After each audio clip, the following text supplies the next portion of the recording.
Mes frères, mes sœurs congolais, congolaises, béninois, béninoises, dans le nom de Jésus, que la grâce et la paix de Dieu soient avec vous tous. Vous pouvez vous rasseoir. Je vous transmets les salutations d'Haïti. Je suis très content d'être avec vous ce soir. Comme vous le savez, Haïti c'est le Bénin c'est Haïti. Donc les Haïtiens, ils viennent du Bénin, du Sénégal et aussi du Togo. Donc si vous me regardez, vous allez voir que je ressemble à un Béninois, n'est-ce pas?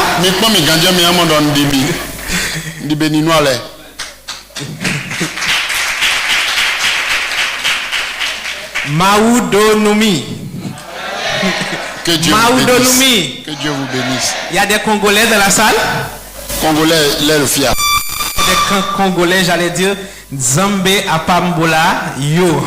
Maoudonoumi. Donc, je tiens vraiment à remercier Dieu pour sa grâce. Parce que Dieu m'a fait une grâce excellente de me permettre d'être avec vous ce soir. Sortir d'Haïti, passer dans plusieurs autres pays pour arriver au Bénin, c'est la grâce de Dieu.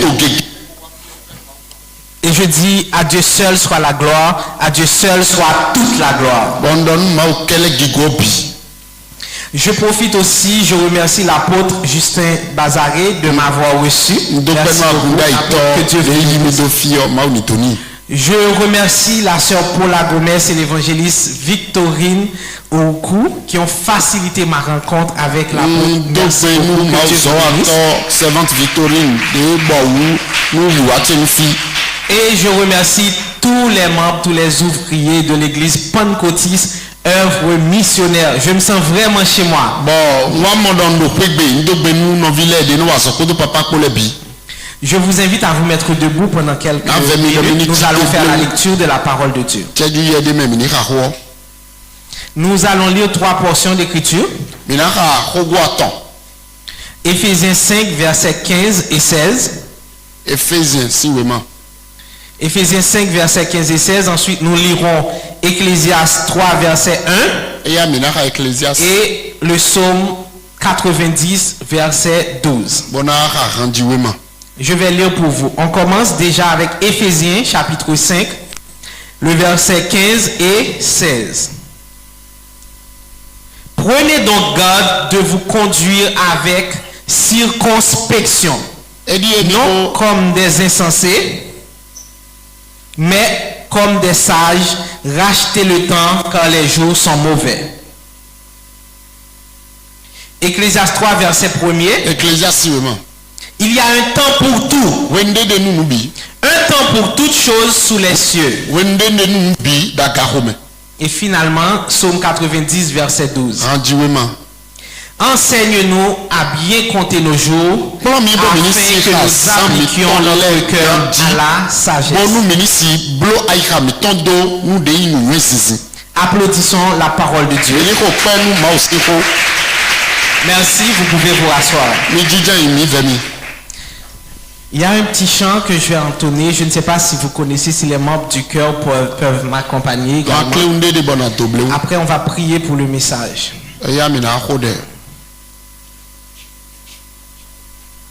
C'est très simple. Il n'y a que 2 mots.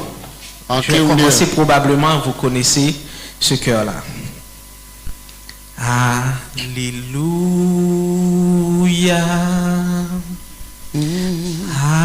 Alléluia.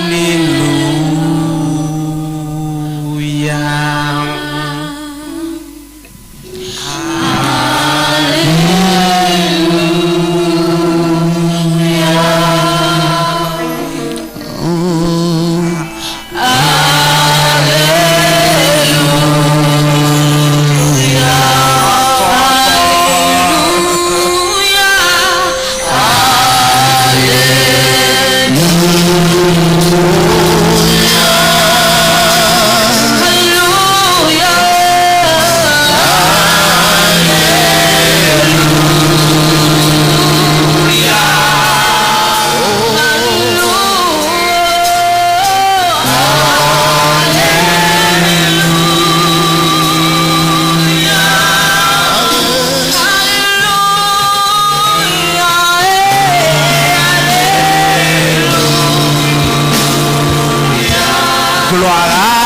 Jésus.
Céleste Père éternel tout-puissant, je m'approche de toi, Seigneur.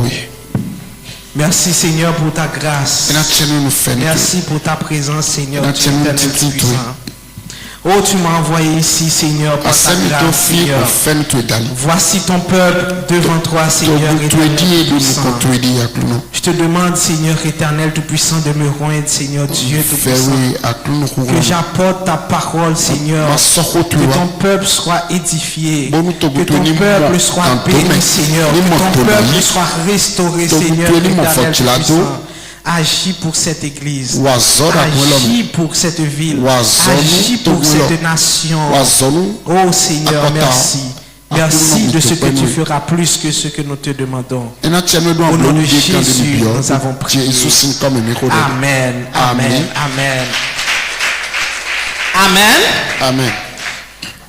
Bien-aimés, frères et sœurs, je suis vraiment dans la joie d'être avec vous. Et le thème de notre message de ce soir, c'est Béninois, racheter le temps. Est-ce que vous pouvez dire avec moi? Béninois, racheter le temps. Est-ce que vous pouvez dire à votre voisin, racheter le temps? Essayez de trouver votre voisin de gauche pour lui dire racheter le temps. Si vous avez un voisin de droite, essayez de le trouver et de lui dire racheter le temps. Racheter le temps. C'est notre thème d'aujourd'hui. Pour parler de racheter le temps, il est important pour nous tout d'abord de voir c'est quoi racheter et c'est quoi le temps. Eh bien, par définition, le mot racheter veut dire acheter une nouvelle fois quelque chose qu'on avait vendu. Ça a aussi le sens de bien profiter de ce qu'on a.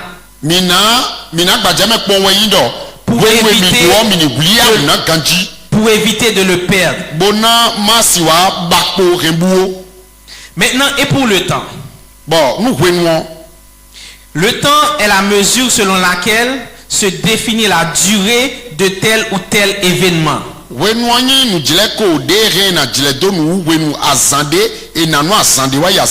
Nous parlons généralement de trois types de temps. Il y a le temps chronos qui mesure le temps quantitatif. Par exemple, vous êtes ici. Temps chronos est donné on a les heures, les jours, les semaines, les mois, les années. Ça, on parle du temps chronos. On parle aussi du temps kairos. Le temps kairos, c'est le temps opportun. On l'utilise souvent pour parler du temps de Dieu. Par exemple, vous pouvez dire, moi je veux me marier à 26 ans. Ça c'est le chronos que vous fixez. Mais ça peut arriver que le temps opportun, le temps que Dieu a fixé, ça peut être à 25 ans. Ça peut être aussi à 27 ans. Mais ce qui est sûr, c'est que le temps fixé par Dieu est le temps opportun, est le meilleur temps. C'est pourquoi nous devons toujours chercher à nous appliquer au temps fixé par Dieu. Et à chercher sa volonté en tout. Nous avons aussi le temps, un dernier temps, qu'on appelle le temps aïro. Le temps aïron symbolise le temps cyclique, les saisons que nous avons. Par exemple, nous avons le printemps, l'été, l'automne. Le temps qu'il fait, ça c'est le temps aïron. Mais si nous parlons maintenant de racheter le temps, donc vous allez comprendre. C'est de quel temps est-ce que nous parlons ici? Eh bien, ici nous parlons du temps chronos. Le temps que vous passez par exemple ici. Le temps que vous passez chez vous, le temps que vous passez à l'école. Le temps que vous passez dans toutes vos activités.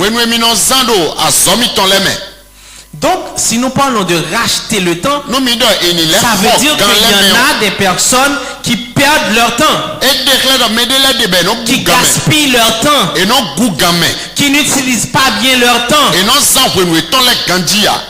Parfois, bien-aimés, nous gérons très mal nos temps.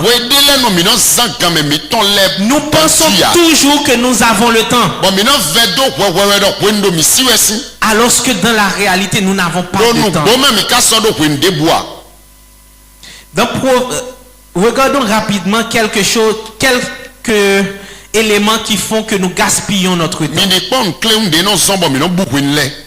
Tout d'abord, nous gaspillons notre temps à cause de la paresse. Dans Proverbe 6, verset 6 à 8, Proverbe chapitre 6, verset 6 à 8. Ça dit, va vers la fourmi paresseux, considère ses voies et deviens sage. Je poursuis. Elle n'a ni chef, ni inspecteur, ni maître. Elle prépare en été sa nourriture. Elle amasse pendant la moisson de quoi manger. Et aussi il y a Proverbe 22 verset 13 qui nous dit, le paresseux dit, il y a un lion dehors, je serai tué dans les rues. Mes frères et sœurs, on est chrétiens, on prie, mais on ne doit pas être paresseux. On ne doit pas prétexter d'avoir toutes sortes de problèmes pour ne pas travailler. Un chrétien qui ne travaille pas, la Bible nous dit qu'il ne mérite pas de manger. Vous ne pouvez pas trop aimer dormir. La paresse, c'est quelque chose qui paraît vraiment douce, mais au fond, la paresse nous donne de la misère, de la pauvreté.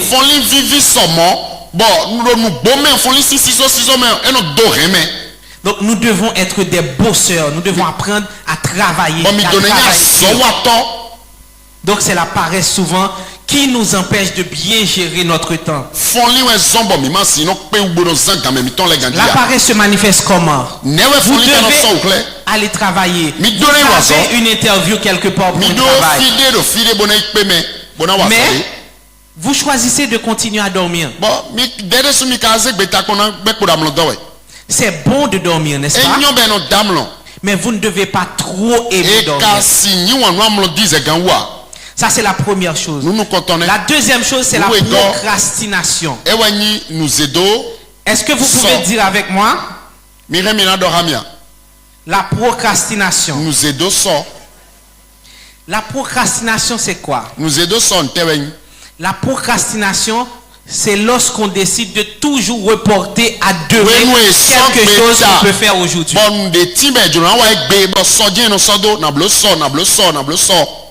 Sans vous rendre compte, c'est un grand mal que nous avons chez nous.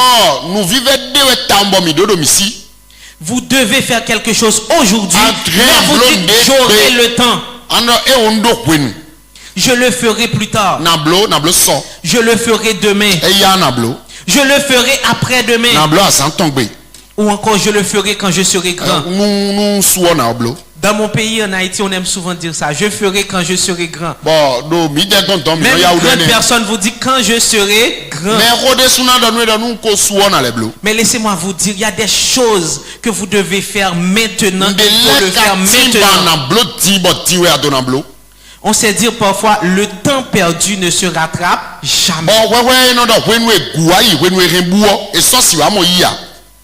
Maintenant, l'autre chose encore, c'est le manque de discipline qui nous fait gaspiller notre temps. Laissez-moi vous dire que chaque seconde, chaque minute, chaque heure de votre vie compte. Si vous voulez voir l'importance d'une minute, regardez quelqu'un qui a raté son vol en avion,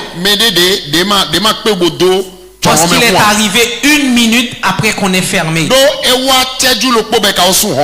Une minute dès qu'on ferme, on n'ouvre plus. Donc les minutes comptent. Il faut être discipliné dans notre temps. Très souvent, on pense que quelqu'un vient nous voir, on discute, mais on oublie tout ce qu'on avait à faire.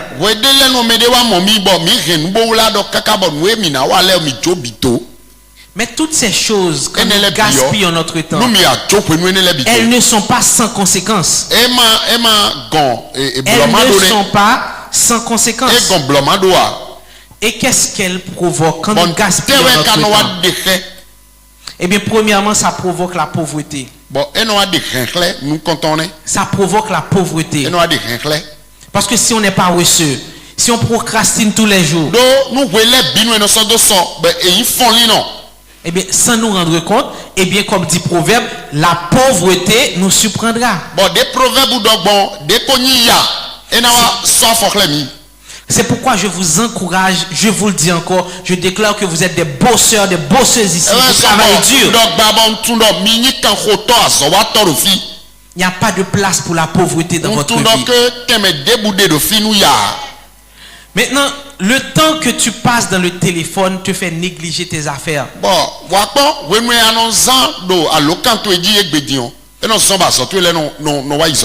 Il y a des gens qui passent tellement de temps dans le téléphone, ils oublient même qu'ils travaillent. Ils oublient tout. Autre conséquence encore, en plus de la pauvreté, ça crée un déséquilibre dans la famille. Dans la famille, ça crée un déséquilibre où le mari n'a pas de temps pour sa femme et la femme n'a pas de temps pour son mari. Et les enfants aussi, ils n'ont pas de temps pour leurs parents. Donc nous voyons un déséquilibre dans les familles de nos jours. Et on aime souvent dire, je n'ai pas de temps. J'aurais aimé faire ça, mais je n'ai pas de temps. Mais où est votre temps? Nous avons tous 24 heures. Il n'y a pas une personne qui a 48 heures. Et une autre qui a 24 heures. Et finalement, nous voyons aussi négligence des choses spirituelles. Dès que quelqu'un ne gère pas bien son temps, vous allez voir qu'il va donner des ratements dans les cultes, il va être en retard tout le temps. Il n'aura pas de temps pour la prière. Il n'aura pas de temps pour son groupe. Très souvent, les gens qui disent qu'ils n'ont pas de temps, ce sont des gens qui utilisent très mal leur temps.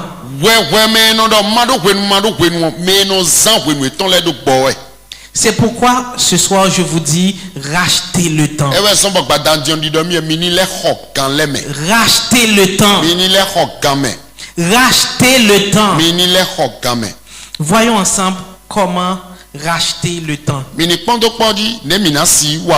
Comment bien gérer son temps.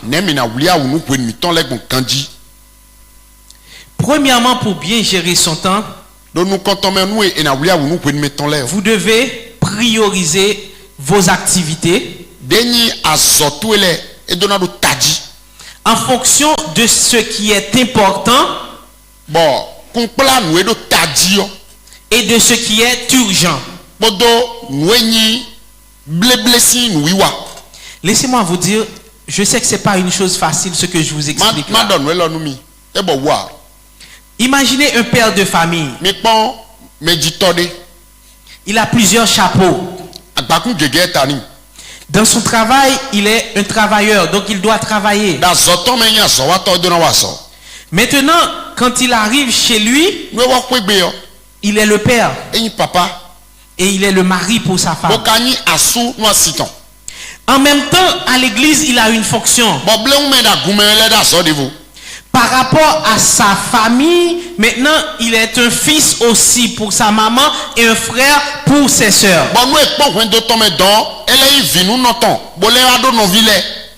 Et des fois, il fait aussi des études. Il a envie d'apprendre quelque chose pour lui-même.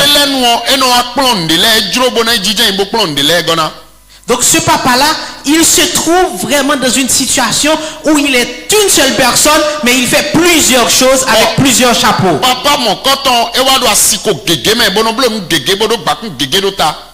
Maintenant, comment est-ce qu'il doit faire? Laissez-moi vous dire, dès que vous avez une chose dans votre vie qui prend tout ton temps, vous pouvez être sûr que vous négligez d'autres choses. Je ne sais pas si vous avez ces genres de personnes ici. On les appelle des jongleurs. On sait en avoir ici des jongleurs. Ils ont trois petits ballons. Et qu'est-ce qu'ils font? Ils envoient ça comme ça. Mais avec les trois ballons, vous voyez, ils font tourner les trois petites balles. Mais pour garder le rythme, qu'est-ce que le jongleur fait? Il est obligé, pendant un moment, il tient une balle. Ensuite, il envoie la balle. S'il tient trop longtemps une balle, il ne va pas pouvoir attraper les deux autres balles. Donc il est obligé, pendant un temps c'est cette balle là, mais ensuite c'est l'autre, il fait le cycle comme ça.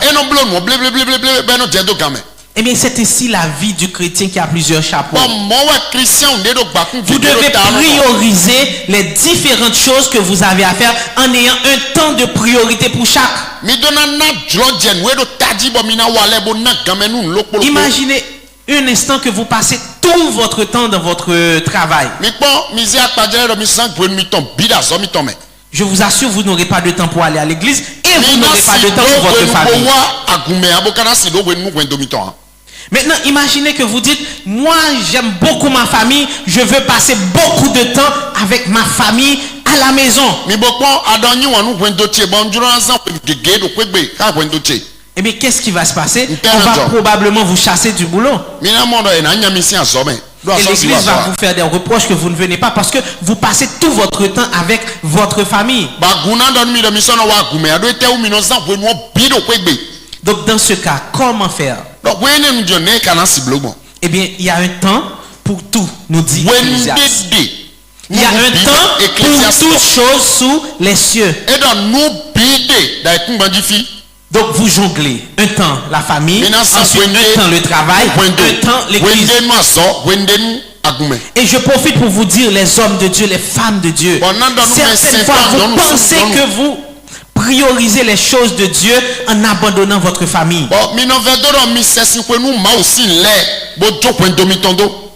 Certaines fois vous pensez que le fait que vous passez tout votre temps à l'église, Dieu prend plaisir dans cela et que vous abandonnez, vous négligez votre famille.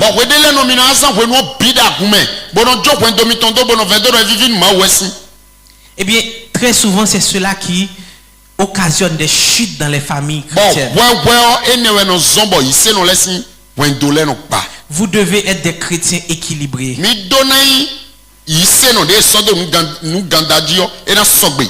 Un temps pour chaque chose. Maintenant, deuxièmement, donc premièrement, je vous dis qu'il faut prioriser vos activités entre important et urgent.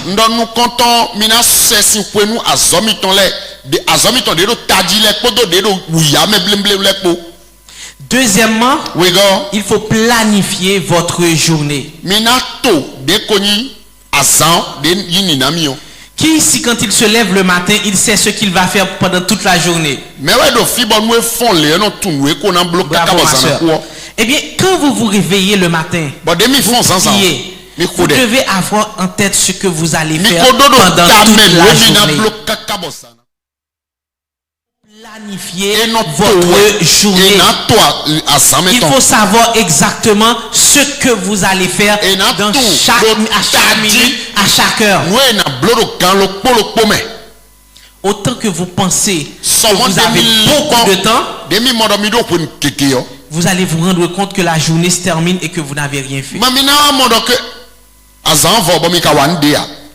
Donc comment vous pouvez faire cela? Vous pouvez acheter un agenda, mais aussi un cahier, ou encore avec votre téléphone. Laissez un message vocal pour vous-même encore. Ou vous vous dites, voilà ce que moi je vais faire aujourd'hui. Parce qu'il y a des gens qui sont des mangeurs de temps, vous savez ça? Quand ils viennent vous voir, je ne sais pas pour vous au pays, mais il y a des gens quand ils viennent vous visiter pendant une journée, eux-mêmes ils ont pris la journée peut-être pour quelque chose qu'ils ne savent pas. Alors ils viennent vous visiter, ils restent là. Et puis ils peuvent passer toute une journée à donner des blagues. Sur ça, je profite pour vous donner un conseil.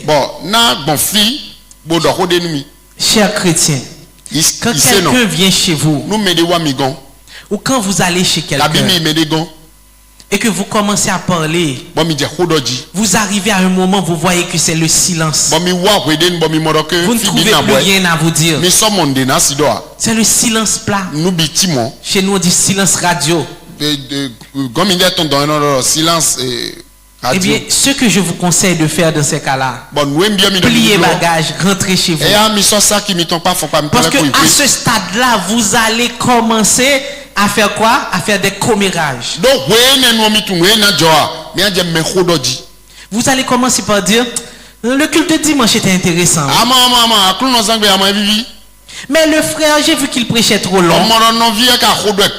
Ensuite, sa chemise, j'ai pas compris comment c'était là. Le pasteur, etc. Donc, vous allez rentrer dans des commérages à ne plus finir. Mais pourquoi? Parce qu'il n'y a plus rien à dire. Donc, quand on n'a rien à dire, qu'est-ce qu'on fait? Qu'est-ce qu'on fait quand on n'a rien à dire? Comme ça. Et Proverbe nous le dit aussi que celui qui parle beaucoup, qu'est-ce qu'il fait? Il ne manque pas de péché.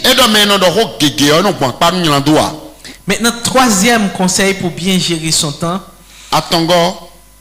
c'est limiter le temps passé au téléphone. Je suis sûr que tous ici vous avez un téléphone. Surtout les jeunes, n'est-ce pas? Moi-même qui vous parle, je lutte avec ça. Je lutte avec ça parce que le téléphone a tellement d'outils là-dedans que ça devient un peu indispensable. Laissez-moi vous expliquer. Le téléphone vous donne l'heure. Pour regarder l'heure, la première chose que vous faites, c'est quoi? C'est de prendre le téléphone. Dès qu'il y a un petit son qui fait clic, vous savez que vous avez un message. Donc qu'est-ce que vous faites? Vous prenez le téléphone. Ensuite, il y a tellement d'options. Vous pouvez commencer sur WhatsApp. Il y a un lien qui vous amène sur Facebook. De Facebook, il y a un lien qui vous amène sur YouTube. Et de YouTube, vous allez sur TikTok. Et finalement, sans vous rendre compte, vous avez passé 1 heure du temps au téléphone. Donc, si vous voulez vraiment gérer votre temps, commencez par gérer le téléphone. Il y a des gens qui sont malades. Si leur téléphone tombe en panne pendant une journée. J'espère que vous n'êtes pas comme ça. Eh bien, vous n'avez pas de temps vraiment comme vous le pensez. Et même le diable, c'est lui-même qu'il n'a pas de temps. Vous savez ça? Il faut profiter de la technologie, mais de la bonne manière.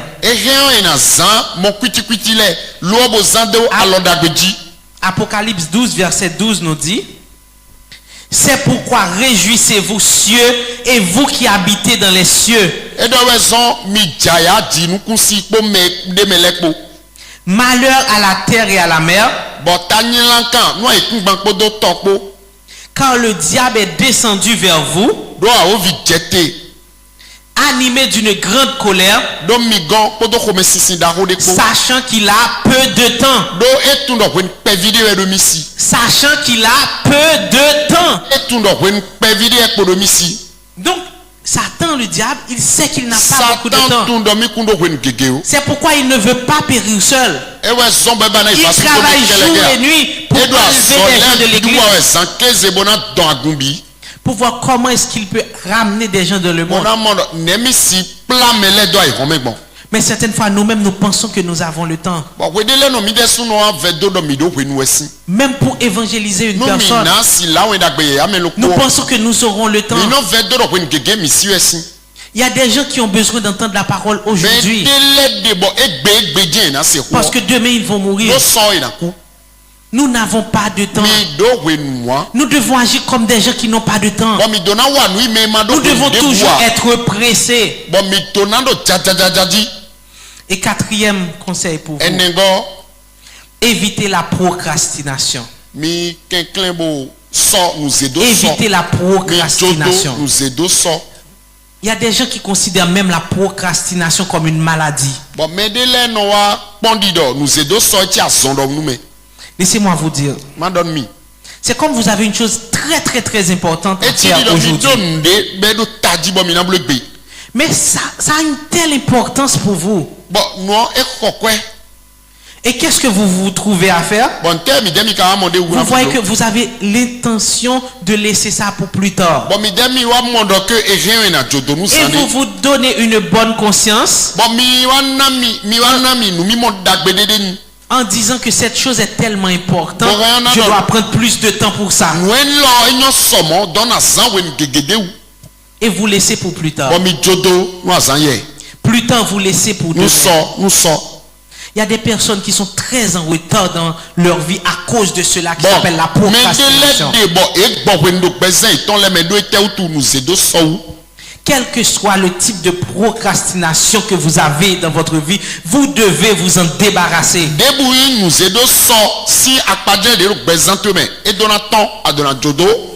Comment lutter contre la procrastination? C'est quand Dieu vous donne à faire quelque chose, vous le faites maintenant, ici et maintenant. Et vous vous dites, je vais me reposer quand j'aurai fini de faire ça. Parce que certaines fois, pendant que vous n'avez pas de temps pour faire cette chose importante, vous avez du temps pour faire 5 petites choses, mais qui prennent le temps de cette chose importante que vous devriez faire.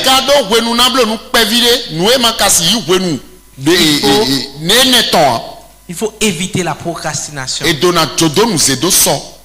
je vous encourage aussi, pour bien gérer votre temps,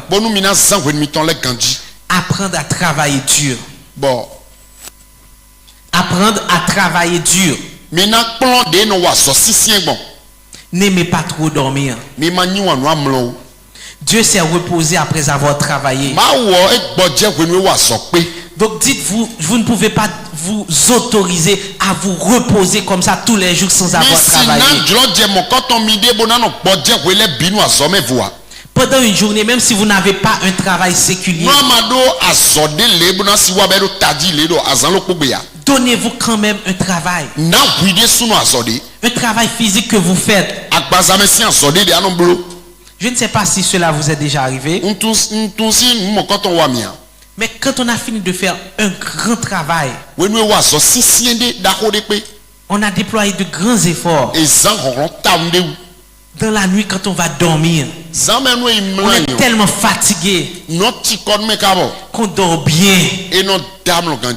Mais quand vous n'avez rien fait pendant une journée, vous dormez mal parce que vous êtes fatigué d'avoir rien fait. Même au fond de vous-même, vous vous dites, mais pourquoi je vais me reposer? Puisque je n'avais rien fait pendant la journée.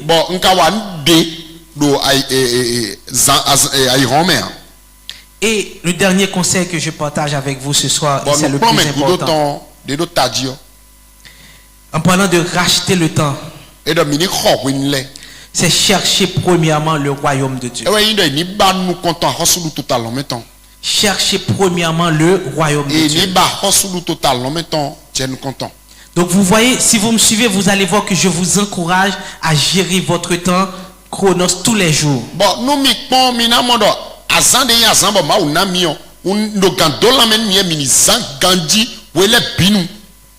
Dans Éphésiens 5, versets 15 et 16, nous avons lu: prenez donc garde de vous conduire avec circonspection,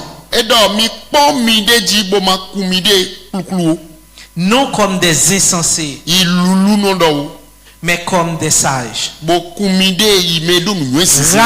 le temps, car les jours sont mauvais.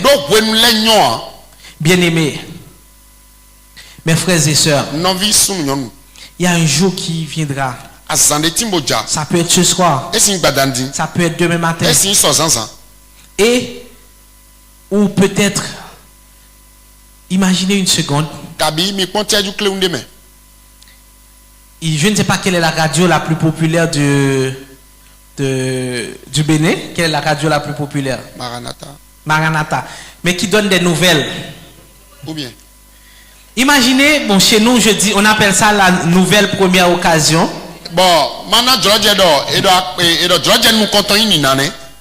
Imaginez-vous que vous vous êtes réveillé un matin et que vous allumez votre radio. Et puis vous entendez qu'on donne une nouvelle. On dit il y a quelque chose qui s'est passé hier soir. On ne comprend pas ce qui s'était passé. Mais c'est quelque chose, on a l'impression que les églises avaient annoncé. On cherche l'apôtre Justin, on ne le trouve pas.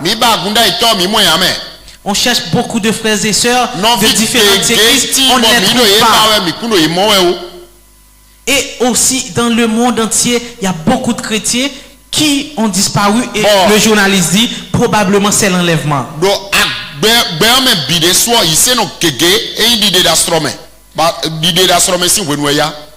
Vous-même qui écoutez la radio, qui écoutez cette nouvelle-là, quelle serait votre réaction? Quelle serait votre réaction? Quelle est la première question que vous allez vous poser? Comment est-ce que j'ai pu entendre cette nouvelle? Et si vous écoutez la nouvelle à la radio, qu'est-ce que ça veut dire? Qu'est-ce que ça veut dire?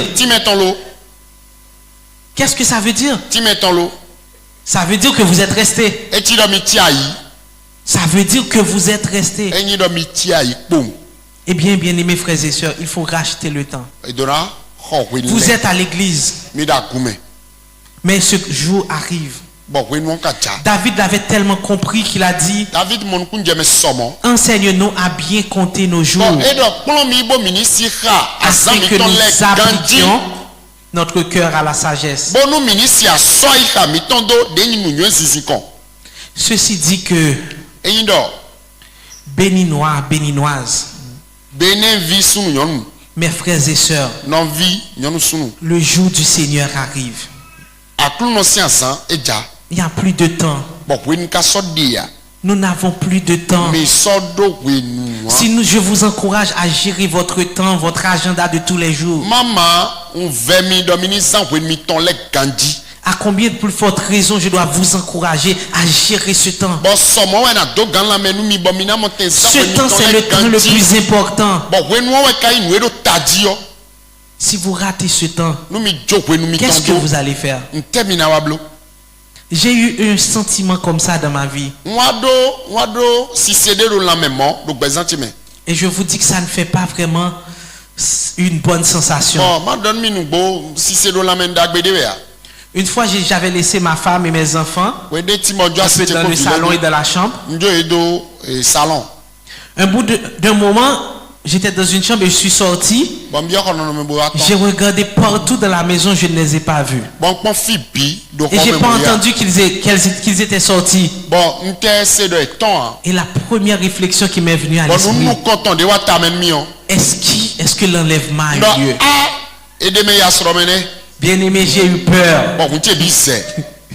Ce qui m'a rassuré, c'est que quand j'ai entendu leur voix, depuis ce jour, je me suis dit, matin et soir, je dois être sûr que je serai enlevé.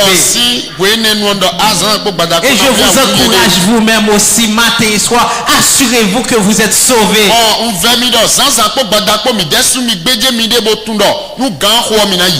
Ne sortez pas ici sans avoir l'assurance de votre salut.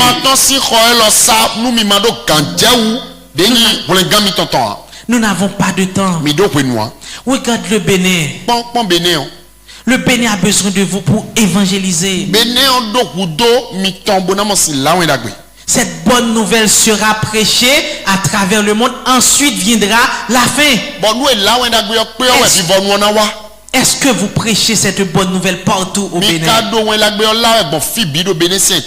Est-ce que vous faites le travail? Est-ce que vous évangélisez? Il y a des gens qui meurent dehors. Très souvent, il y a des gens qui ne connaissent pas Dieu. Dans le monde, quand on parle du Bénin, même en Haïti, quand ils disent Bénin, la première chose souvent qui vient à l'esprit, c'est le vaudou. Alors qu'on sait que Dieu nous fait grâce. Le Bénin est un pays béni. Et vous êtes la preuve de la bénédiction de Dieu. Est-ce que vous partagez cette bonne nouvelle avec les autres? Donc ce soir, j'ai senti vraiment que je voulais partager ça avec vous. Vous devez racheter le temps. Dites-vous bien, et si Jésus revient aujourd'hui? S'il revient en ce moment, est-ce que vous allez être enlevé? Prenez un temps.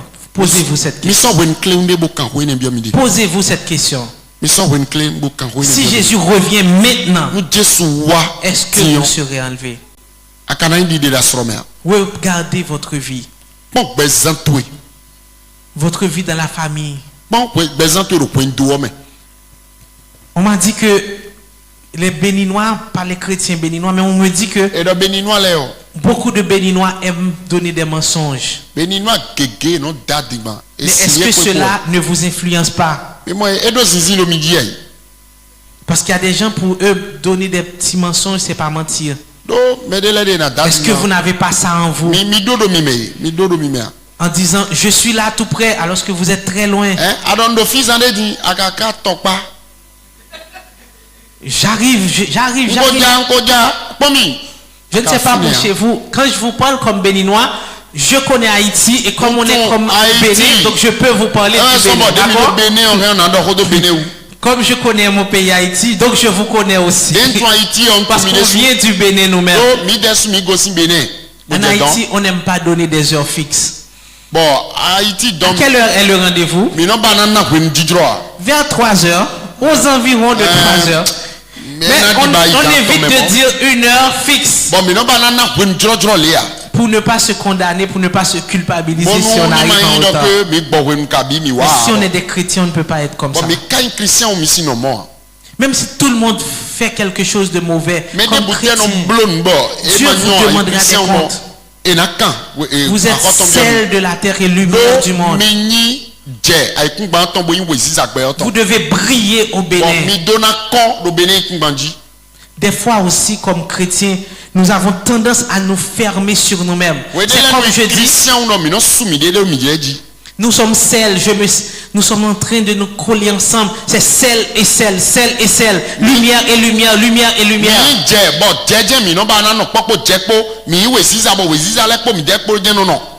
Mais si vous prenez le sel, vous mettez sur la table, et vous prenez la viande, vous mettez sur la table, eh bien, le sel ne va pas empêcher à la viande de pourrir.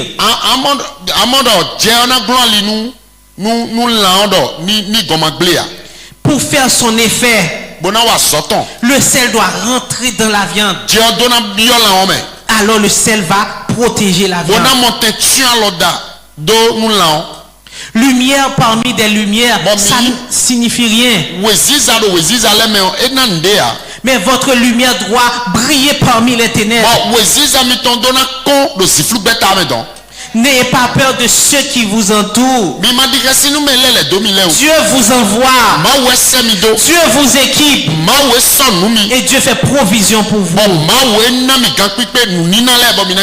Il y a des âmes qui se meurent dehors. Et des fois nous pensons que Dieu nous aime mieux qu'eux. Nous aimons dire c'est mon église. Je suis chrétien. Je ne suis pas comme eux. Mais Christ est mort pour eux aussi. N'agissez pas comme Jonas. N'agissez pas comme Jonas. Mais pensez aux autres. Vous êtes sauvés pour sauver. Vous êtes sauvés pour sauver les autres. Donc je vous encourage vraiment, mes bien-aimés frères et sœurs, béninois. Je vous encourage. Je vous encourage vivement à racheter le temps. Contrôlez chaque minute de votre vie. Chaque heure. Chaque seconde. Chaque journée. Dites-vous bien que votre temps est précieux. Si vous comptez le temps que vous passez à dormir, vous passez la moitié de votre vie à dormir. Donc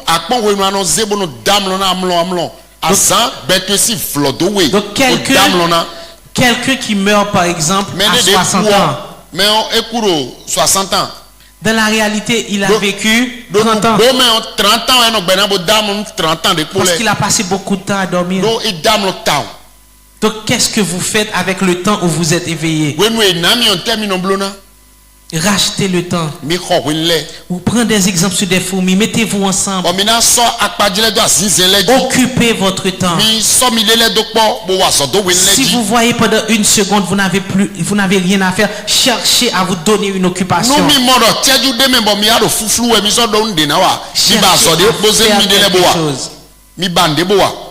Et pour terminer, je vous dis, Dieu vous aime énormément.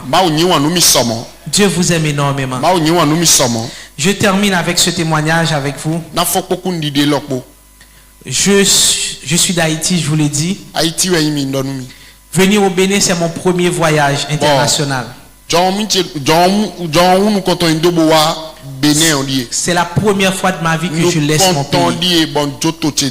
Et où est-ce que Dieu a choisi de m'envoyer? Au Bénin. Haïti n'est pas tout près d'ici, il faut vous le dire. Pour venir ici, j'ai fait d'Haïti en République dominicaine. De la République dominicaine à l'Espagne. De l'Espagne à l'Italie. De l'Italie à l'Éthiopie. Et de l'Éthiopie à ici au Bénin.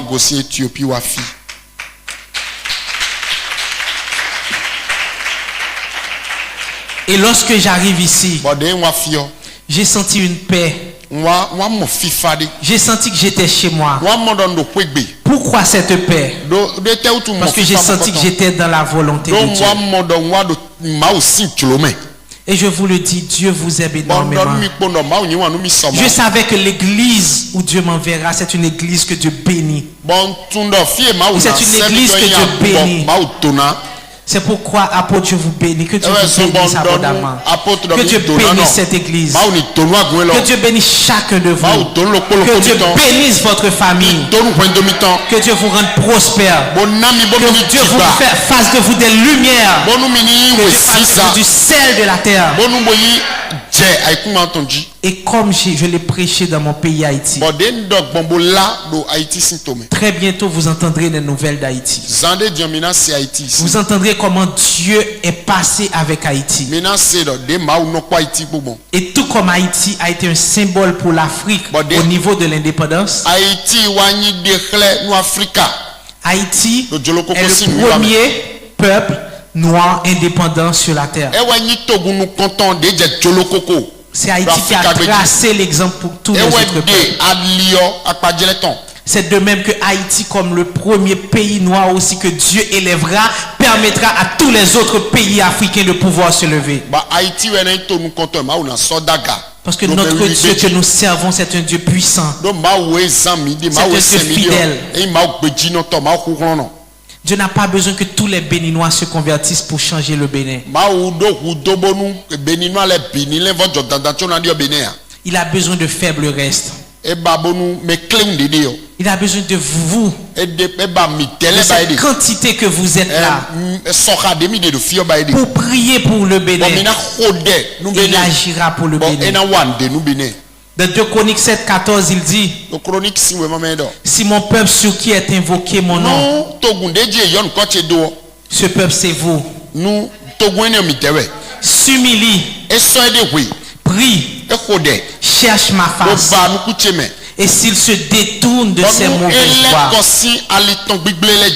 Et qu'est-ce qu'il a dit qu'il fera? Je l'exaucerai des cieux. Je pardonnerai son péché. Et je guérirai son pays. Dieu guérira le Bénin. Dieu guérira le Bénin. Dieu guérira le Bénin. Au nom de Jésus. Prions ensemble. Seigneur éternel tout-puissant, Dieu fort et grand, Seigneur éternel, merci pour ta parole. Merci pour ton peuple qui est assoiffé de ta parole. Je te demande, Père de gloire éternelle, sois dans cette église, Seigneur. Bénis cette église, Seigneur. Bénis chaque membre de cette église, Seigneur. Bénis chaque famille de cette église, Seigneur. Et bénis cette terre du Bénin. Bénis Cotonou, Seigneur. Bénis toutes les villes, toutes les provinces, Seigneur, du Bénin. Et bénis ce pays, Seigneur. Que tout le monde parle du Bénin. Que tout le monde parle du Bénin. Que tout le monde dise que c'est toi qui l'as fait. Que tout le monde dise que c'est toi qui l'as fait. Et la gloire reviendra à toi. À toi et à toi seul. Au nom de Jésus. Amen. Que Dieu vous bénisse. Amen.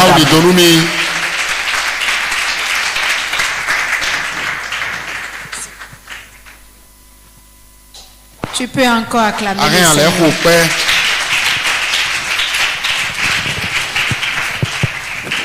Dieu a un mystère. Et ce mystère, peu à peu, il sera en train de le révéler à nous. Moi particulièrement, ce message m'a amené à saisir ce qu'il faut pour l'année prochaine. Je ne sais pas pour toi. Dieu ne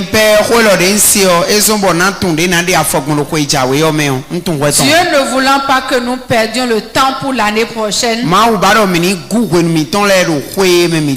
certainement cette année nous avions perdu beaucoup de temps dans des choses qui ne disent pas son nom, des choses que nous ne devons pas faire. Et il ne veut plus que l'année prochaine cette même chose se répète dans nos vies. Ce qui m'a fait peur, Regardez l'occasion qu'il a trouvée. C'est un mystère. Et je voudrais que chacun de nous, nous sommes presque à quelques jours de la fin de l'année, que cela soit un pilier de nos temps de prière, afin que l'année 2024 soit différente de l'année 2023. Nous allons baisser nos têtes. Nous allons baisser nos têtes et prier pour le serviteur de Dieu. Tu vas prier, tu vas demander à ce que le Seigneur le oigne davantage. Que le Seigneur lui ouvre davantage les portes du Bénin et d'autres nations. Que le Seigneur le bénisse. Qu'il bénisse son ministère. Qu'il bénisse tout ce qu'il fait. Prie dans le nom de Jésus.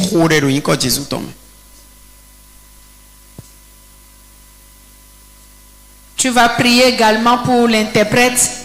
Tu vas demander à ce que le Seigneur le oigne également. Qu'il étende sa puissante main sur lui. Prie dans le nom de Jésus.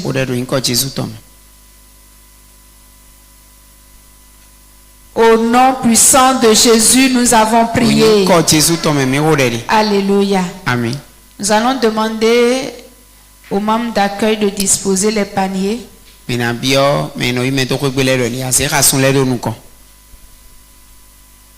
Nous allons nous apprêter pour offrir à Dieu, et pendant ce temps, nous allons inviter Papa pour bénir les offrandes et congédier le peuple ensemble.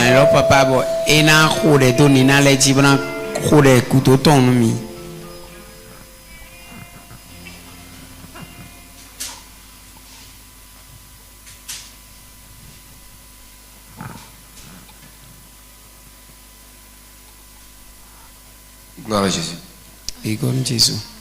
Dieu parle tantôt d'une manière, tantôt d'une autre.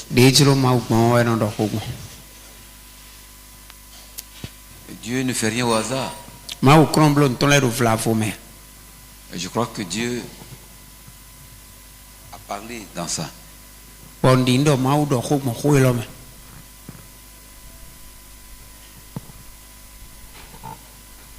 Avant qu'il ne vienne, il nous a dit à peu près comment il est venu. Et il demandait au Seigneur de lui donner l'occasion de faire le ministère.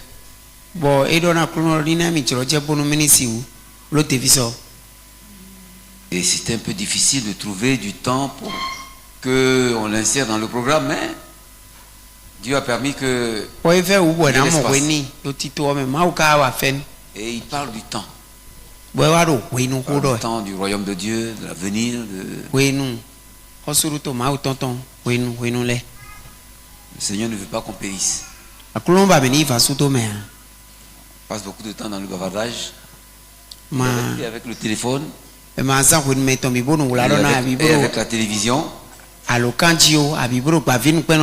ces choses nous perdent le temps. On ne gagne pas les âmes. Et le travail de Dieu n'est pas fait. Et Jésus va venir. Et il va nous surprendre. Et on va dire, mais c'est l'église, les pasteurs ne nous ont pas bien enseigné. Or, tout est fait pour qu'on soit sauvé. Pour qu'on puisse faire le travail de Dieu. Que Dieu nous aide. La Bible dit que ceux qui ont des oreilles pour entendre,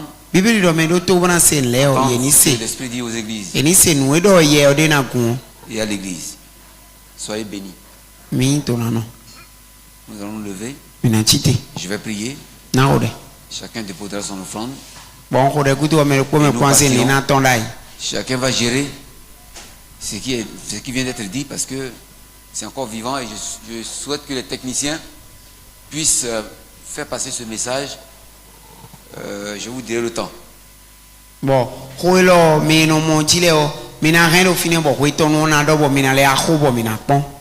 Mais le thème c'est racheter le temps.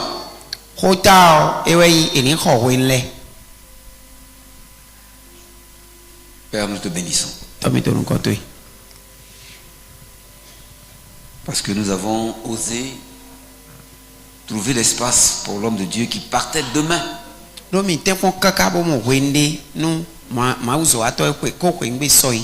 Et tu as permis que ce message sur le temps, sur la gestion du temps, sur la manière d'utiliser le temps pour le travail. Parce que nous avons une mission. Jésus en partant, il dit, faites des nations mes disciples. Je vous donne du boulot, faites des nations mes disciples. Je m'en vais et je viens bientôt. Est-ce que l'église est en train de faire le travail? Est-ce qu'on n'est pas distrait? Est-ce qu'on n'est pas occupé à des futilités que nous justifions si facilement? Ce que nous aimons bien faire. Pas ce que Dieu a demandé de faire, mais ce que nous aimons bien faire. Ou ce que nous voyons le monde faire autour de nous. Apprends-nous à racheter le temps. Apprends-nous à faire ce que tu nous as demandé de faire. Afin que lorsque tu viens, tu nous dises, enfin vous avez fait le boulot, c'est bon. Seigneur, pardonne-nous. Et que tu ne viennes pas nous trouver en train de nous demander, mais vous n'avez pas fait le boulot, qu'est-ce que vous avez fait? Vous avez dormi, vous avez mangé, vous avez joué. Vous n'avez pas fait le travail. Seigneur, pardonne-nous. Et que à partir de là, des décisions soient prises dans nos vies pour gagner les âmes. Nous parlons bien. Donne-nous de parler à ces âmes. Au nom de Jésus. Que nous soyons occupés de la bonne manière. Seigneur, aide-nous, Seigneur Jésus. Et merci de nous faire du bien. Que l'Esprit du Dieu vivant nous éveille, nous interpelle. Au nom de Jésus. Merci pour ton serviteur, Minien. Merci Seigneur de l'avoir amené au temps important ici pour nous parler. Tout selon voyage. Pour faire ce pourquoi il est venu, mais pour parler à une église. Pour parler à un enfant de Dieu. Pour parler à un frère et une soeur. Pour nous dire, fais attention. Le temps ne t'appartient pas. Dieu nous voit. Et il nous a donné du boulot. Au nom de Jésus. Père, conduis ton peuple et conduis ton œuvre. Mais je te prie, Seigneur, de bénir. De bénir, de l'équiper davantage. Et que ce premier voyage qu'il a fait sortir de son pays soit le commencement de nombreux voyages. Que la parole de Dieu soit prêchée aux nations, aux tribus. Au nom de Jésus. C'est toi qui donnes les moyens. C'est à toi qu'appartiennent le règne, la puissance et la gloire. Les nations, l'humanité, les cieux et la terre. C'est toi qui es Dieu. Tu es l'unique et le véritable. Au nom de Jésus. Équipe ton serviteur davantage et ouvre l'espace de ce monde pour le conduire. Béni sois-tu, Seigneur. Merci pour ta divine présence. Merci pour le grand bien que tu nous as fait. Tu as conduit son arrivée, conduit son retour. Et garde sa famille, garde tout ce qui lui est cher. Sois béni, grand Dieu, au nom de Jésus. Que le peuple de Dieu dise Amen. Soyez béni. Soyez béni.